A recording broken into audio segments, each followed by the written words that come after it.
Pronto, vamos lá. Agora sim. Vamos falar de Gramsci. Estão vendo a tela direitinho? Tá tudo direitinho aqui, prof. Tudo direitinho? Então tá, ótimo, perfeito. Então, pessoal, vamos falar de Gramsci, essa figura polêmica que tem aparecido aí nos meios políticos que vários de vocês devem conviver, como o grande arquiteto do marxismo moderno, do marxismo ocidental, do marxismo que quer fazer uma revolução através da cultura. Essa é a premissa. Só que não é que isso seja exatamente mentira, mas absolutamente isso não é totalmente verdade. Até porque a grande questão aqui é a gente chegar, primeiro fazer o exercício de compreender quem é Gramsci no seu próprio contexto, quem é ele nessa fauna de intelectuais marxistas que a gente está estudando. Quais são as considerações que ele tem, por quê? Considerações teóricas e ações políticas decisões políticas que ele decidiu por cumprir. E aí sim, os desdobramentos dessa figura, os desdobramentos dessa tradição. Então, o exercício vai ser um exercício anterior, né? Compreender, bom, se Gramsci é o tal arquiteto da revolução cultural, por quê? E como? Inclusive, o Gramsci, ele é interessantíssimo nesse sentido, e interessante que não se dá não é aqui um elogio, mas ele é interessante porque ele vai sintetizar, combinar aquilo que até então a gente estava vendo como coisas separadas, como elementos antagônicos. E aí, é um interessante da nossa abordagem aqui de história do pensamento, ou seja, história dos intelectuais, das ideias políticas e intelectuais, é compreender, bom, como Gramsci está se relacionando com aquelas outras figuras que a gente já estudou. Como ele está se relacionando com o leninismo, como ele está se relacionando com o Kautsky, como ele está se relacionando, então, com esses diferentes projetos políticos e intelectuais marxistas que estão ocorrendo no começo do século XX. Então, nosso objetivo aqui é entender o Gramsci e a relação, na verdade, o Gramsci e o papel que ele estabeleceu ao Partido Comunista. Por isso, que papel e que partido é esse? Porque é muito diferente da proposta de partido do Lenin.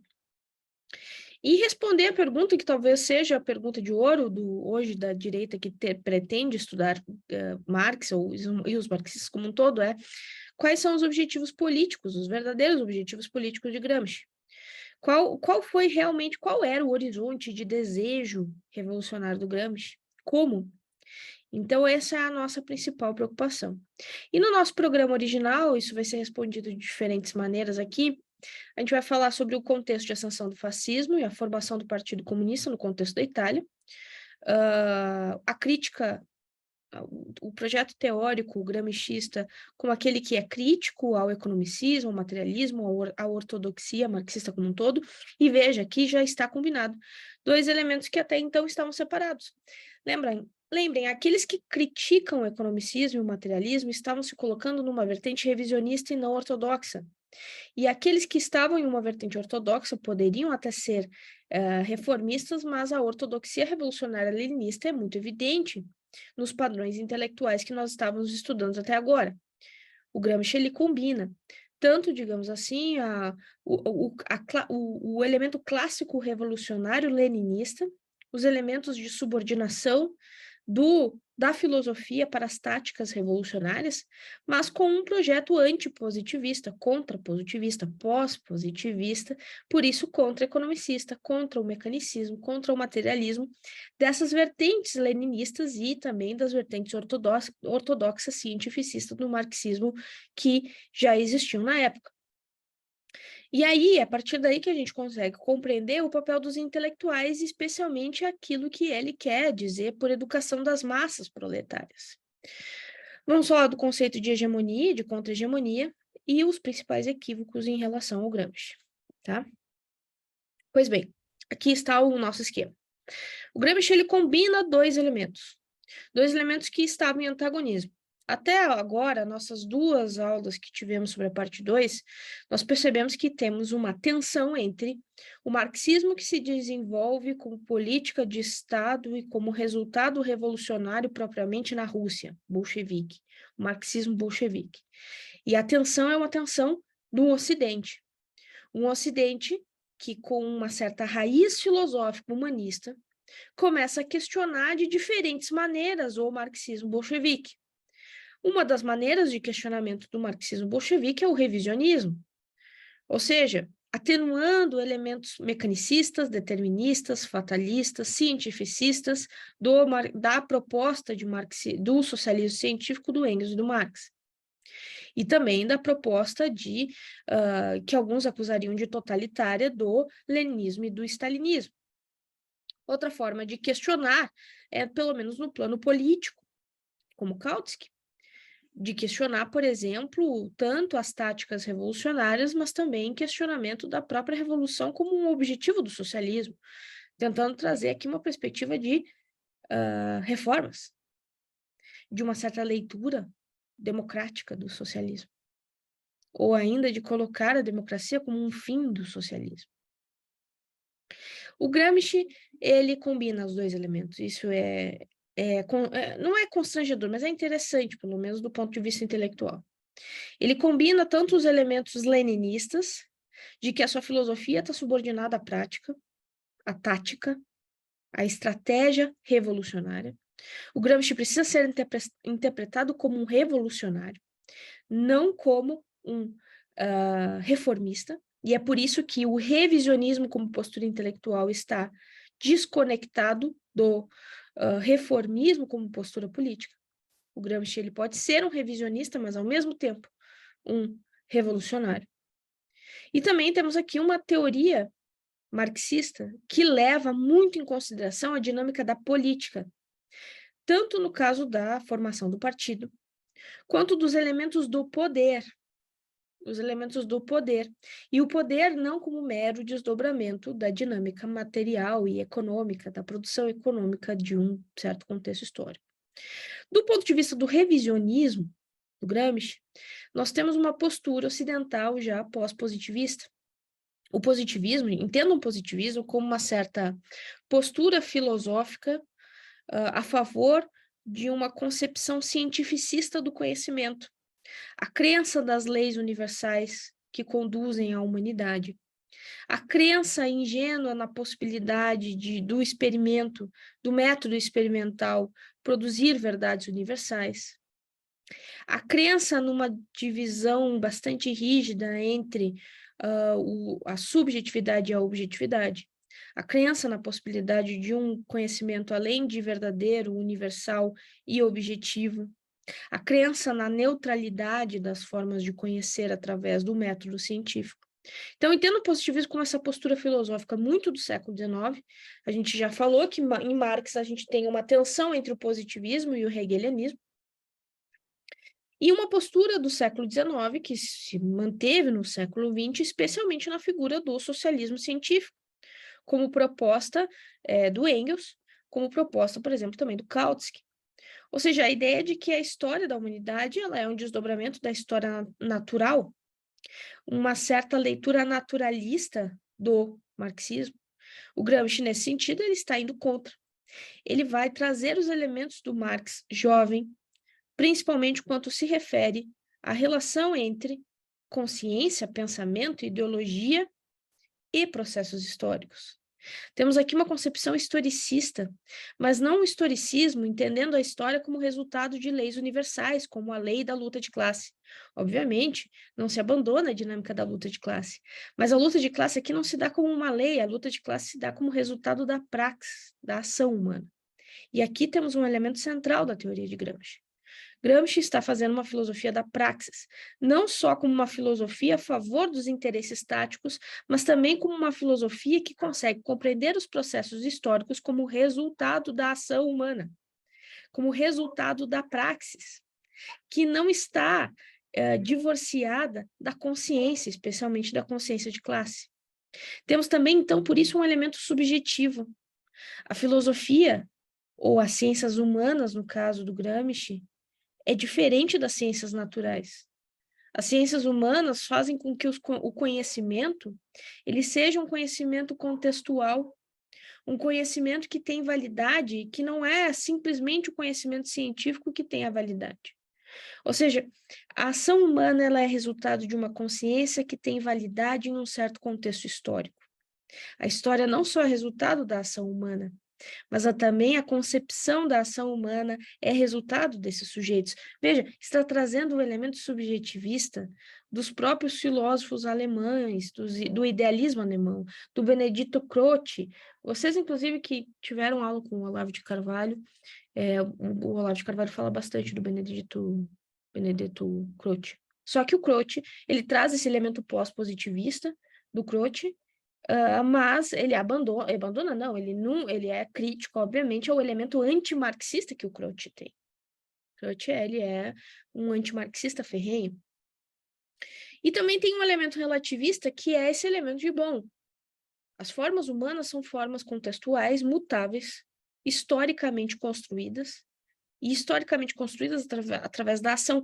A verdade não é senão relativa ao próprio contexto histórico. Tá? Então, o Gramsci não abandona a utopia comunista, mas não subordina a utopia comunista a um projeto científico. Não subordina a utopia comunista a uma visão de partido extremamente rígida, como o leninismo. Não abandona o elemento tático, mas também relativiza, atenua alguns elementos ortodoxos do marxismo. E isso, inclusive, é também um ponto interessante da biografia do Gramsci. Quando os escritos do Marx, do jovem Marx, eles são finalmente publicados, o Gramsci ele está na prisão e se duvida que ele tenha tido acesso. Ou seja, provavelmente o resultado do projeto intelectual gramscista ele é um resultado bastante original, mesmo com muita limitação para o acesso do Gramsci a esse jovem Marx. Então, qual é o marxismo do Gramsci? Tá? Grosso modo, a gente pode dizer que o Gramsci está entendendo o marxismo como instrumento político para conduzir a revolução através da ação partidária. Isso soa extremamente leninista, mas Gramsci não é um leninista. O Gramsci ele tem uma abordagem filosófica, que é a filosofia da praxis, que é crítica ao materialismo, no seu sentido ortodoxo, que é crítica ao determinismo, é crítica a qualquer tentativa de tornar os elementos da infra e da superestrutura como numa certa dinâmica mecânica, que é o que a ortodoxia está tentando fazer, tá? Ou seja, a filosofia da praxis é uma abordagem filosófica que não só reflete como a filosofia vai estar subordinada às ações revolucionárias, como a dinâmica da teoria e da prática não podem ser distintas, a teoria e prática não têm fronteiras, senão elas são elementos que estão de maneira reflexiva. Teoria e prática não podem ser desconectadas. A teoria serve para a prática da mudança e da transformação social. A transformação social serve para a produção de conhecimento, de filosofia, de história. E então, essa filosofia da praxis, apesar de estar muito centrada no propósito tático, ela não se encerra no propósito tático. Ele pode, então, ser considerado uma certa perspectiva revisionista dos elementos ortodoxos do marxismo, principalmente concepção a essa crítica cientificista, a essa história que é uma história mais contextualista, a essa centralidade da ideia de, do sujeito ou da praxis coletiva como aquela que mobiliza a história. Tá? Então, o Gramsci, muito preocupado com o partido, o Gramsci muito preocupado com a ação política real da Itália, tem resultados intelectuais que precisam ser compreendidos como resultados pós-positivistas, tá? Então, a filosofia da praxis, ela é uma filosofia que está levando em consideração como fazer a revolução. Só que aqui está uma das grandes inovações do Gramsci. O como fazer a revolução não depende simplesmente da maturidade econômica do capitalismo. Como fazer a revolução não depende apenas da ação tática do partido tecnicamente produzida. Como fazer a revolução, e a revolução não depende simplesmente da ação profissional do ativista do partido. Como fazer a revolução depende de um certo contexto cultural. Aqui que está a chave de interpretação do Gramsci. Como fazer a revolução depende de circunstâncias não só materiais, mas também culturais para que ela seja feita. Tá? Então, Gramsci está concebendo a realidade como uma forma mutável que é resultado da ação humana, da praxis. E a filosofia da praxis é uma filosofia, então, que não depende de leis, mas depende especialmente da consciência. Porém, se a revolução depende da consciência, é porque a gente precisa daqueles que organizem a possibilidade de emancipação através da consciência de classe. Quem será aqueles que vão organizar? Os intelectuais. Os intelectuais dentro de um contexto partidário. Porém, veja bem, por mais que ele esteja sugerindo que a revolução depende da organização, da praxis, da ação dos trabalhadores através de uma tomada de consciência, absolutamente o Gramsci não está sugerindo aqui um certo intelectualismo elitista de que, bom, a ação partidária vai estar centrada numa ação de cientistas esclarecidos que irão conduzir a classe trabalhadora. Ele não está acreditando nesse sentido de uma formação de um partido elitista nesse ponto, como estava Kautsky, como estava Lenin. Ele está acreditando na formação do partido como um partido essencialmente que expressa, sim, os desejos dos trabalhadores, mas ao expressar os desejos dos trabalhadores, os trabalhadores estejam agindo tomados de consciência de como, no caso, a burguesia consegue estabelecer uma dominação hegemônica sobre a realidade. Tomados com uma consciência a ponto de poderem organizar, então, uma solução contra-hegemônica a essa hegemonia burguesa. Outro ponto aqui, e eu acho que aqui vai ficar mais claro o que eu estou falando, acho que nesse sentido vai ficar mais claro o que eu estou falando. A grande questão do Gramsci é que ele, ao questionar a teoria de história determinista que pode alguns marxistas terem, ele vai entender que o leste da Europa não passou por revoluções da maneira como as leis universais da história estão sugerindo que as revoluções acontecem. Aqui vocês poderiam dizer que, bom, Gramsci está sugerindo uma revolução passiva porque ele acha que é a melhor forma, taticamente falando, para se fazer a revolução, mas não é bem assim. A grande questão aqui é que, bom, o Gramsci, ele entende que o processo de consolidação da hegemonia burguesa, da burguesia na Itália, não ocorre como ocorreu a Revolução Francesa. Ou seja, a história ela não tem uma forma determinada. A história tem uma forma relativa. E, no caso, a consolidação das instituições burguesas no leste da Europa se dá de maneira passiva. São transformações lentas e graduais, estruturalmente falando, que vão conseguir consolidar não só a dinâmica da infraestrutura, ou seja, as relações produtivas do capitalismo, mas também a dinâmica da superestrutura, ou seja, as instituições, especialmente do Estado burguês. Ou seja, o poder, gente, ele é resultado de uma relação complexa, que não é só de coerção material, mas é também de consenso ideológico. Existe uma relação complexa entre coerção e consenso, que é aquilo que determina a revolução passiva. E a revolução passiva se estabelece de maneira tão estável, exatamente porque existem recursos que não são só recursos materiais para a manutenção da sociedade burguesa se manter. Existem recursos imateriais, que é a própria hegemonia. Ou seja, a dominação burguesa não se dá só no plano da economia. A dominação burguesa se dá no plano da hegemonia. Da crença de que aquilo que é certo ou errado está colocado a partir dessas relações de poder. Ou seja, existem instrumentos que são instrumentos de dominação que extrapolam o mundo material. São instrumentos de dominação que extrapolam o plano da dominação das forças produtivas. O Estado é um deles. As instituições, como a religião, também é outro. A cultura e a educação também são outros. Veja, a ideia de que a revolução precisa dar conta de uma transformação cultural se dá, primeiro, num entendimento intelectual que a Revolução Burguesa também se deu nesses termos quando estamos falando principalmente do contexto italiano. Não só a Revolução na Itália, da formação da classe burguesa, se dá de maneira diferente da ruptura revolucionária que propostas mais ortodoxas do historicismo marxista propõem, como também a manutenção dessas instituições, agora falando, não se dá simplesmente no plano material da coerção. A manutenção dessas instituições se dá também por uma certa possibilidade de construção de um consenso burguês. Um consenso burguês que extrapola a classe burguesa.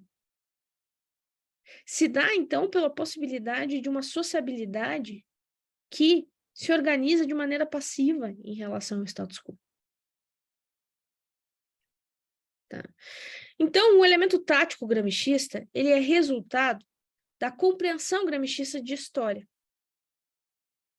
Gramsci absolutamente não é um social-democrata, e isso significa que o socialismo dele não pode ser atingido por reformas e pela tomada de poder parlamentar. Então, quando estamos falando de reformistas, nós estamos falando daqueles que entendem que o socialismo pode ser atingido por reformas e que a ação do partido ou a ação do socialista precisa ser de organização do processo parlamentar.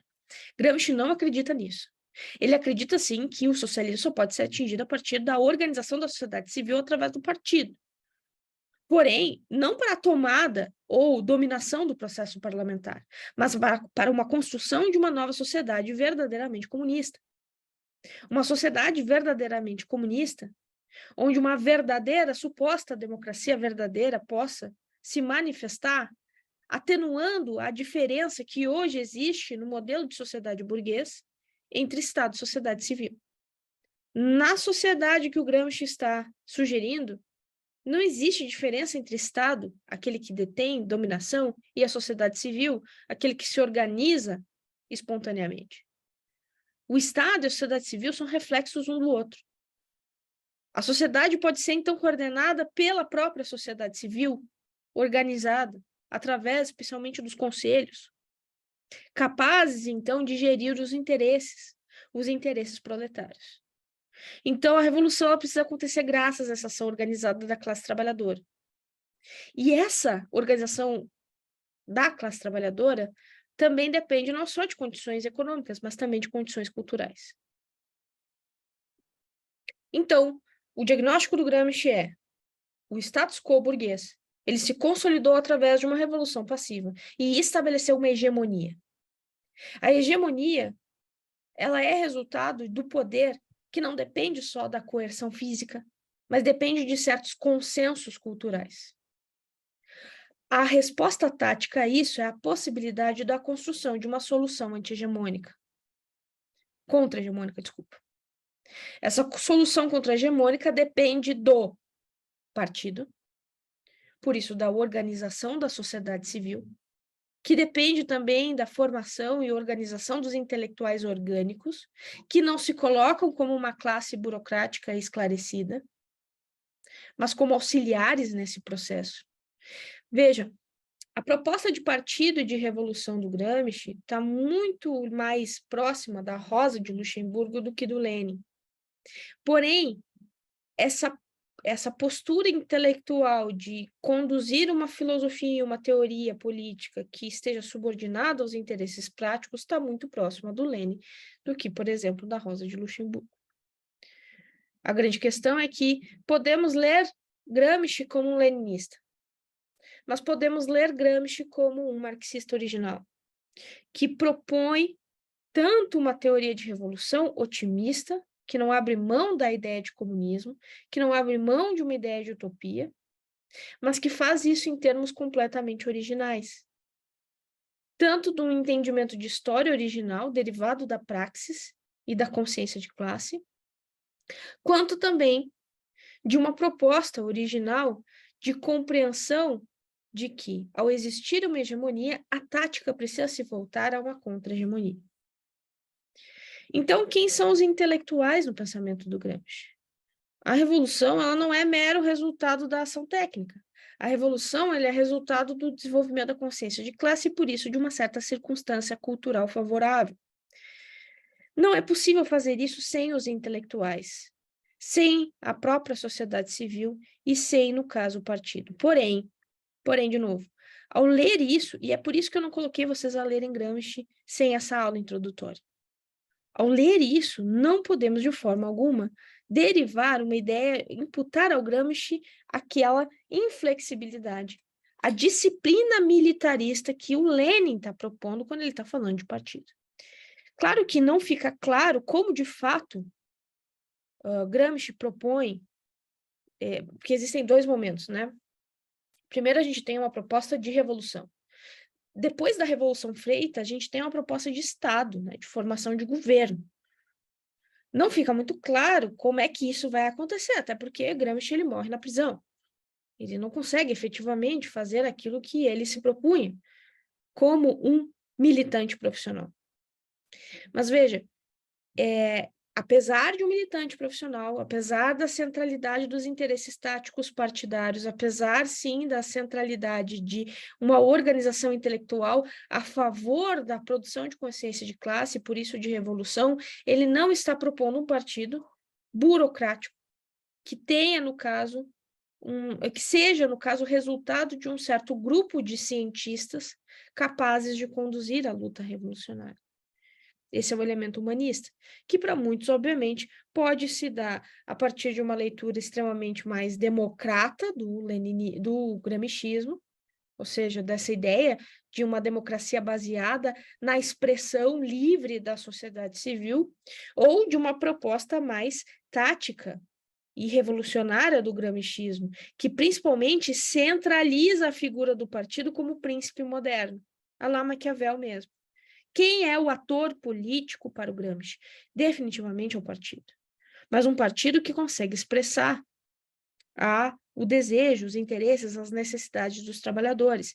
Que não seja, no caso, os trabalhadores mero elemento auxiliar para uma revolução acontecer. Que não seja trabalhadores mecanicamente robozinhos de um grupo intelectual cientificista iluminado. Mas, óbvio, sem desprezar o trabalho intelectual. Então, o partido, e nessa teoria de partido, a gente pode tanto reivindicar essa visão mais revolucionária do Gramsci, quanto reivindicar uma certa leitura supostamente democrática do Gramsci, né? Entendo o partido como ator político, entendo o partido como o príncipe moderno, quem faz a política, quem detém o poder, quem perde o poder, os partidos. Tá? Só que diferente do Lenin e dos marxistas científicos, o partido não é o partido não pode ser simplesmente conduzido por um dirigismo burocrático. O partido ele precisa ser a expressão dos desejos dos trabalhadores. E aí, claro, aqui, olha que difícil. Aqui a gente olha para Gramsci e vê que, obviamente, é possível retirar de Gramsci uma crítica consistente ao stalinismo, ou ainda ao resultado do leninismo na prática. Ao mesmo tempo que o Gramsci é extremamente otimista, entusiasta com a Revolução Russa, é aquele que admite, ou melhor, defende que a Revolução Russa não é a Revolução Jacobina, que a Revolução Russa não é um desdobramento da Revolução Burguesa, que a Revolução Russa tem uma especificidade histórica, que a Revolução Russa abre caminhos para uma esperança verdadeiramente socialista e comunista. Ele é extremamente entusiasta nas suas cartas sobre a Revolução, ao mesmo tempo que ele não só é entusiasta com a Revolução e se mantém um revolucionário em todo o seu projeto intelectual, podemos dizer que em Gramsci não está ali proposto uma teoria de partido que desemboca em uma teoria de Estado totalitário. Podemos dizer que existe, mesmo que ingenuamente, em Gramsci, uma tentativa de preservação dos elementos democráticos. Porém, eu, como uma liberal, obviamente, critico absolutamente qualquer teoria de democracia baseada em Gramsci, considerando que ele despreza, principalmente, a atuação parlamentar. Sendo ele um revolucionário e não um reformista, a atuação parlamentar, obviamente, não é objetivo. E eu, obviamente, como uma liberal, penso como fazer democracia sem atuação parlamentar? E aí, aqui a gente tem uma proposta dos conselhos. de uma democracia participativa e extremamente administrada por conselhos.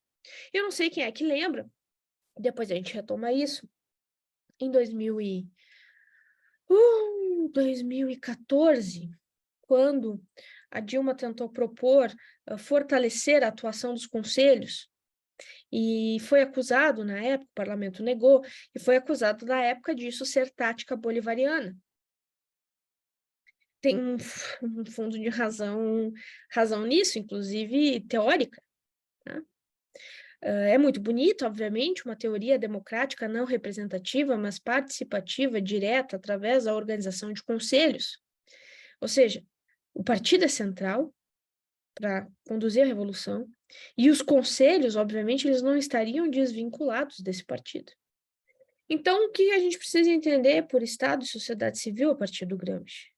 Tá? Na sua teoria política, há uma tentativa de superação das fronteiras entre Estado e sociedade civil. Para quem não entende, no modelo liberal, burguês clássico, no modelo que a gente supostamente vive hoje, pelo menos em termos formais, o Estado é aquele que detém o monopólio legítimo da força.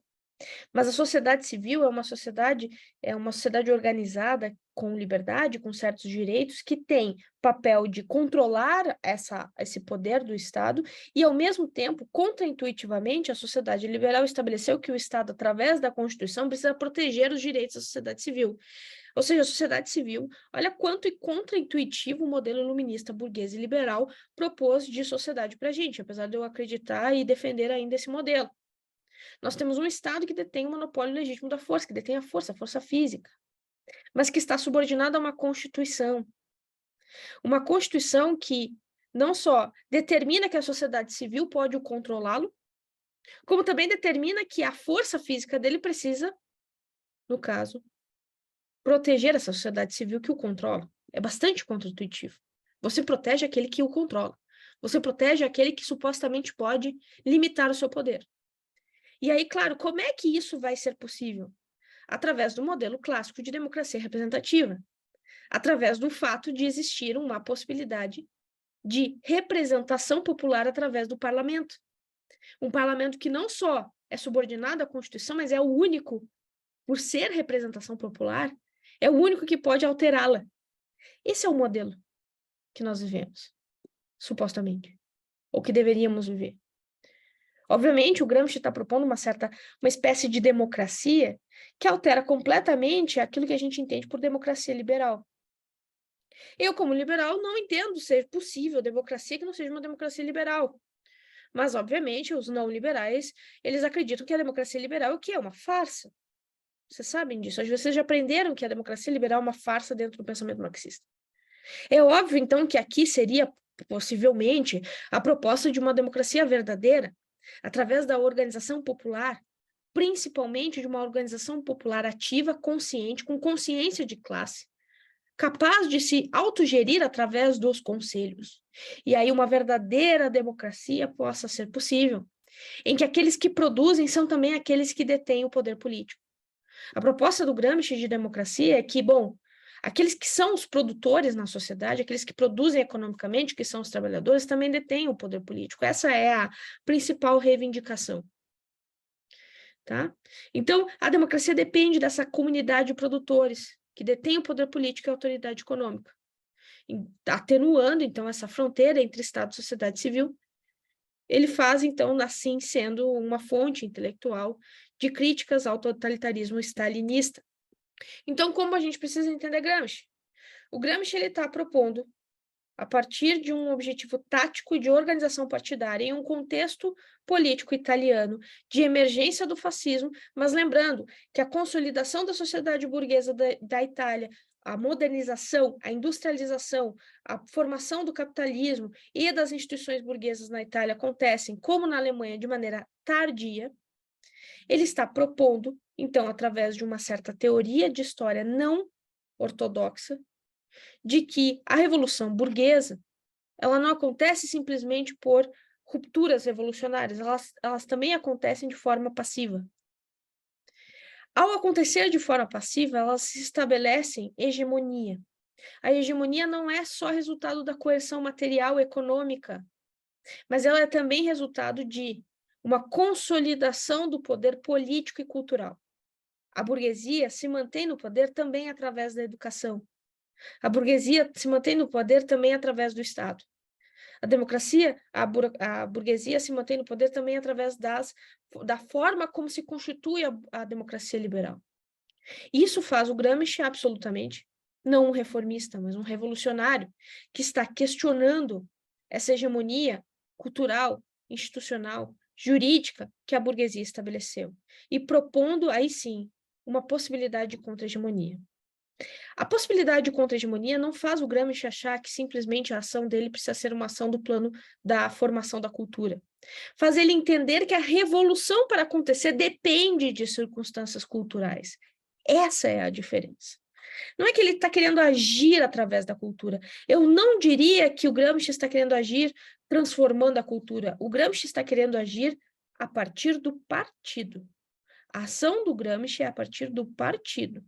Mas um partido que possa, sim, gerir, por exemplo, as instituições educacionais. Um partido, sim, que pode gerir a organização da consciência de classe. Um partido que possa gerir a produção de uma verdadeira contra-hegemonia. A produção da verdadeira contra-hegemonia acontece porque a revolução depende da consciência. Veja, alteramos os elementos materialistas e economicistas do Marx. A revolução depende de uma emancipação através da consciência. A contra-hegemonia é exatamente a tática para que isso seja possível. Isso faz de Gramsci um otimista. Gramsci, além de um revolucionário, é um otimista não só em relação à Revolução Russa, mas um otimismo quanto à possibilidade da consolidação de um verdadeiro comunismo, de uma verdadeira sociedade perfeita. Essa sociedade perfeita que atenuou as relações entre Estado e sociedade civil. Uma verdadeira sociedade democrática através da condução dos interesses dos trabalhadores a partir dos conselhos. Então, quando vocês identificarem alguém que está propondo a ideia de atenuar os problemas da democracia representativa através de uma democracia direta, principalmente fortalecendo conselhos, isso é extremamente gramscista, sim. Qual é o papel do intelectual? O papel do intelectual, absolutamente, não é ser aquele esclarecido que faz dos trabalhadores meras peças para essa tática estratégica a favor da revolução. Mas ainda assim, o papel do intelectual orgânico é um intelectual que, dotado da postura filosófica da praxis, consegue auxiliar na organização da consciência de classe dos trabalhadores. Então, entendo o Gramsci, acho que o principal elemento do Gramsci que vocês precisam compreender é essa ideia de filosofia da praxis. Uma filosofia que subordina a produção de conhecimento aos interesses táticos, porém, entende que o próprio conhecimento é resultado da praxis, sendo a teoria e a prática, a teoria e a ação, a consciência e o comportamento, coisas que não podem ser separadas. A ação, ela é uma ação racional, em alguma medida, dentro de um certo contexto histórico. A verdade, a significação da ação é subjetiva. E é exatamente a ação que faz a história. Se é a ação que faz a história, se é a praxis que faz a história, significa que a história pode ser construída pela gente. Significa que a gente pode fazer a contra-hegemonia. Significa que a gente pode, através de uma ação orgânica, organizar a sociedade civil e produzir uma sociedade que a autoridade política está com aqueles que produzem a materialidade econômica. Então, eu não sei que horas são, eu quero... vamos discutir um pouco, depois talvez eu mostre para vocês. Eu não sei se eu não vou dividir essa aula do Gramsci em duas, eu estou ainda pensando um pouco nisso. Porque eu fiz um exercício com o pessoal do outro seminário de leitura dos fragmentos do Gramsci. Então, a gente pode voltar a essa leitura. Vamos fazer uma aulinha a mais E aí a gente pega e eu vou passar hoje mesmo para vocês os fragmentos e a gente se organiza para ler juntos esses fragmentos. Então, uma das coisas que aconteceu na aula passada, inclusive, na aula que eu fiz de Gramsci do outro seminário, é que a concepção de educação do Gramsci é uma concepção que hoje seria lida como algo completamente conservador. Porque ele está pensando numa escola, gente, não é uma escola progressista, exatamente. Não é uma escola a favor da arte. Ele, primeiro de tudo, ele tem uma crítica como a educação burguesa é uma educação alienante. Não é bem essa palavra que ele diz, mas a educação burguesa é uma educação de subordinação, de fato, subalternidade, de subalternização da classe trabalhadora. Então, a possibilidade de uma educação proletária conduzida pelo partido, quando toma poder o partido, né, quando faz a revolução, é essencial para a organização de uma escola capaz de conduzir o progresso econômico, tecnicamente voltada ao progresso. Ele tem uma concepção de educação que é uma educação concreta, contra as contemplações filosóficas burguesas. Ele tem uma concepção de educação que é uma educação para o trabalho. Ou seja, não tem absolutamente nada a ver com essa educação do ponto de vista de questionar. Sim, há o elemento crítico e questionador, mas questionar com uma certa abstração e contemplação filosófica academicista. Inclusive, se a gente pensar na biografia do Gramsci, o Gramsci, ele sim, viveu nos círculos intelectuais, mas ele abandona a academia e vira um político profissional. Por isso eu acho difícil desconectar a leitura do Gramsci, se não como um político profissional, um militante profissional que depois foi perseguido e preso durante até o final da sua vida, ficou 10 anos, 11 anos preso. Em 37 que ele morreu, 26 que ele foi preso. Então, perguntas. Pode falar, Edi.